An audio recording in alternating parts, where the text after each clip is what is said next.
Hello and welcome back to Kryptonite-Calv. Today we're going to be taking a look at the Batman Beyond action figure as part of the DC Multiverse collection. Let's get started!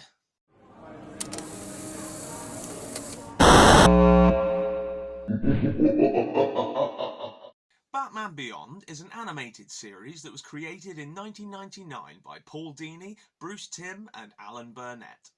It serves as a sequel to the original Batman animated series and follows a Bruce Wayne who is now in his 70s and serves as a friend and mentor to the new Batman, Terry McGinnis. Gotham City has evolved with giant skyscrapers towering over the city, futuristic architecture, but still suffers from the same problems that it always has: a divide in classes, corruption, and criminals running wild. This new Gotham, known as Neo Gotham, hadn't seen a Batman in over 20 years, and it was definitely in need of one. At the beginning of this series, we see Bruce Wayne fighting crime in Gotham like he would usually be doing, only he seems to be suffering from severe health issues. Mid-battle with a bunch of goons, he clutches his chest and becomes disoriented. He grabs a gun to defend himself and realizes this is the first time he has come close to breaking his no-killing rule. And upon returning to the Batcave, he decides to hang up his cowl once and for all. Bruce then lives as a recluse in Wayne Manor with his trusty dog Ace, and his Wayne Enterprises business has been merged with a dodgy dude named Derek Powers, and it becomes Wayne Powers Enterprises. Terry McGinnis is a headstrong young man who is always sticking up for the little guy. In the first episode of this series, we see him battling with a bunch of goons known as the Jokers, a bunch of crazy clowns who dress up in jazzy outfits and paint their face, much like the original Joker. Bruce steps in and saves Terry McGinnis from the gang with a few swift moves, but this aggravates his health conditions, so Terry helps him back up to Wayne Manor to retrieve his medicine, and there it all begins. While at Wayne Manor, Terry tries to rescue a bat that he sees flapping about behind the glass of a grandfather clock. But in trying to rescue this poor thing, he realizes this is actually the secret entrance to the Batcave. His curiosity gets the better of him, and he walks down the stone steps and sees all the bat suits lined up behind glass, and he finally realizes who Bruce truly is: the Batman. Bruce then catches Terry in the act and furiously demands that he leaves. You wouldn't want that secret getting out. Upon returning home, Terry finds out that his father Warren has been murdered. Warren had accidentally stumbled onto secret information that Derek Powers had been using Wayne Powers Enterprises to create illegal weapons, and although the ha ha ha ha graffiti all over the walls would suggest that the Jokers were to blame, Terry knows better. Terry takes this information to Bruce Wayne, and Bruce suggests that he hands it in to the police, but Terry's not happy with that outcome. Next thing you know, Bruce walks down to the Batcave only to find the Batsuit is gone. Terry has gone on a little solo mission and decided to do some detective work of his own. He was going to track down what happened to his father and why he was killed. By the end of this two-part episode, Bruce offers Terry a job, which would be cover for Terry becoming the new Batman. It's fantastic. The show ran for 3 seasons and produced one of the best animated feature-length movies of all time, Batman Beyond: Return of the Joker. This would have Mark Hamill returning to voice the Joker much like he did in the original animated series, and it's amazing. The edited version of this movie was released on VHS, and I've had this for about 20 years, but years later I would find out that there is a much darker cut of the film, which is equally as good, if not better. The design of this new Batsuit is stunning, with it having mostly an all-black appearance. It sports a large red bat logo on the chest, retractable bat wings for flight capabilities, as this Batsuit has all sorts of modern upgrades from its predecessor. Like I mentioned, flight capabilities, increased strength and agility, and a new stealth mode that allows Batman to turn invisible. Nice. This suit is a fan favourite, and I've seen many fantastic cosplays with each person modifying the suit a little differently to their own preferences. It's awesome. The show has gained a massive fan following, and after the original series, its legacy has continued with fantastic Batman Beyond comic books that features some stunning artwork. In the Arkham games, Arkham Knight especially, you can actually download the Batman Beyond skin. Although it is skin only, it doesn't actually allow you to fly or turn invisible, but who cares, the suit is sick. The voice cast features Will Friedle as Terry McGinnis, aka Batman, and returning, of course, is the late great Kevin Conroy as the voice of Bruce Wayne. For a lot of fans, it seems that Kevin Conroy is the definitive Batman. Kevin's Batman voice is absolute perfection, and he was often asked at many Comic-Cons to read lots of lines of dialogue from comics or movie quotes in that definitive Batman voice, which he was happy to oblige. Kevin would return years later to voice Batman again in the Rocksteady Arkham games, and in my personal opinion, his version of Batman is the truest you can possibly get to the original character. He is the Batman. He was an absolute legend, and he will be missed by fans all over the globe. The voice cast would also include Stockard Channing as playing Commissioner Barbara Gordon in seasons 1 and 2. Fans may remember this actress as playing Rizzo in the movie Grease. In this series, the original Commissioner, Jim Gordon, has passed away, and the role of Commissioner was taken over by his daughter Barbara. This is a nice touch, as it's somebody else that Bruce can confide in and be completely sincere with, as of course she was originally Batgirl. I believe the show was originally intended to be quite kid-friendly, but from that first episode and onwards things just got darker and darker. And with the movie Return of the Joker, there's themes and storylines in that movie which are really creepy and truly disturbing. It's awesome. The original idea for this show came about after the New Adventures of Batman, which had been doing quite well, was suddenly cancelled, leaving the producers shocked and gutted.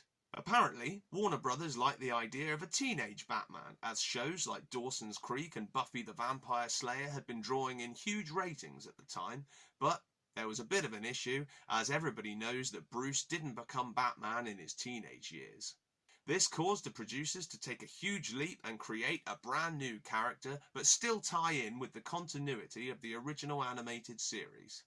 Usually, shows like Batman and Superman have pre-established source material to draw inspiration from, but with this show they had to create an all-new character, and everybody thought it would be a flop. Nobody expected that it would have a giant cult following that would still continue to this day. I can't recommend this series and the movie enough. I find myself constantly coming back to it year after year and being even more intrigued with the characters and the concept than I was before. It just gets better and better. In the movie Batman Beyond Return of the Joker, Terry McGinnis ends up fighting a new gang of Jokers who report to their evil boss, but it turns out that their boss is in fact the original Joker, who has been presumed dead for years. Upon hearing this, Bruce cannot believe it, as he knows for a fact that the Joker was in fact killed many years ago, and he can't believe how the Joker could still be around in this day and age and up to his old tricks again. Bruce does a voice analysis on his back computer, and it turns out to be a 100% match for the original Joker. He is absolutely gobsmacked. Him and Barbara then tell Terry of just how dangerous the Joker was years ago, and not to be fooled by that devilish grin, as he really is a horrifying, maniacal individual and not to be taken lightly. Not wanting Terry to face the Joker, Bruce insists that he give back the Batsuit and give up the mantle, fearing that the Joker is too dangerous an individual for the likes of a teenager like McGinnis. But then, suddenly, Bruce is attacked in the Batcave, and this then proves that the Joker has in fact found out that Batman was Bruce Wayne, and that Terry is his successor. After Terry had cured Bruce with an antidote, Barbara Gordon then tells McGinnis the story of the original Joker and how he met his demise. The Joker and Harley Quinn had in fact kidnapped Tim Drake, the third Robin, and brainwashed him, turning him into a younger version of the Joker, complete with purple suit and a devilish grin. Through doing this, he learns all of Tim's secrets and finds out Batman's secret identity is Bruce Wayne. Spoilers coming up for the end of the film now, so turn off if you don't want to hear what happens at the end of Return of the Joker. But Tim Drake ends up picking up a gun and aiming it directly at Batman, but then has a slight change of heart at the last second and aims it towards the Joker, shooting and killing him once and for all. That's dark stuff and I love it. I won't reveal too much more about the movie as it genuinely is fascinating and I'd like you guys to see it for yourself. It's absolute genius and probably my favourite feature-length animated movie of all time. Awesome. There was a lot of Batman Beyond merchandise that was released alongside the series, and there was even a Return of the Joker video game. Growing up in Cornwall in the UK, plenty of action figures did come to the shelves, but I could never get the one with the all-black batsuit. You would have different versions, like a yellow and black one, or an all-blue one, and lots of different colourful gadgets, but I always just wanted that version from the show, in all black. When I was 14, I accidentally split my leg open playing rugby, and my mum felt so bad for me she went out and bought me 2 Batman Beyond action figures to make me feel better, and they both sit in the glass cabinet behind me. The TV show also had a banger of a theme song. I would play a chunk of it for you now, but that would give YouTube a reason to take my video down for copyright reasons, so I'll just suggest that you go and look it up for yourselves. It's an awesome listen. But that's enough backstory for now. Let's have a look at a figure that I've wanted to own since I was 14 and I'm proud to say I finally have it. Let's have a look. This stunning 7-inch figure comes with over 22 points of articulation, allowing you to pose him whichever way you want depending on how you feel that day. You could have him stood in action pose or hovering off the ground in flying pose. The choices are endless. This figure comes with some awesome accessories. We have the ever-handy spare pair of hands, and it also comes with a scarlet red batarang for taking out those pesky bad guys. Who doesn't love the batarang? That has always been my personal favourite gadget of Batman's. It also contains 2 rocket boosters as seen in the show. That's a real nice touch there. This figure is awesome. It also has a flight stand so you can pose your Batman Beyond figure in flight pose, and this is where the rocket boosters come in handy. This really is a lovely piece. Each of these DC Multiverse figures has included with it a collectible art card that has a sick picture of Terry McGinnis's Batman on the front and a super informative character biography on the back. Nice. I'm always quite glad with these multiverse figures that there isn't a great deal of box art, as I'm a collector who mostly likes to keep his figures in the box to save damaging them, and any extra pictures or information on the front would take away from the large window that displays the figure proudly, so you can see it without breaking the seal. Good job, Todd McFarlane. There is information boldly displayed on the side, so if you like to line your figures up library book freaky styly, then this allows you to know which figure you are dealing with. Good skills. The back of the box features a stunning picture of Batman Beyond in all of its glory, with information and pictures letting you know what other figures in this collection are available. Overall, this figure looks great out of the box and in the box, and I'm so happy after 20 years to finally have a Terry McGinnis figure that is accurate to the show. Even if this figure is apparently based off the comic and not the cartoon series, it's still the same suit, and I love it. Well, that's it from me for today. Thank you very much for tuning in to Kryptonite-Calv. If you have your batsuit set to stealth mode, then sneak up on that like button and chuck your batarang right in its teeth and subscribe. It would be great for my channel, and I'll see you next time. Go Batman Beyond! Go, go, go!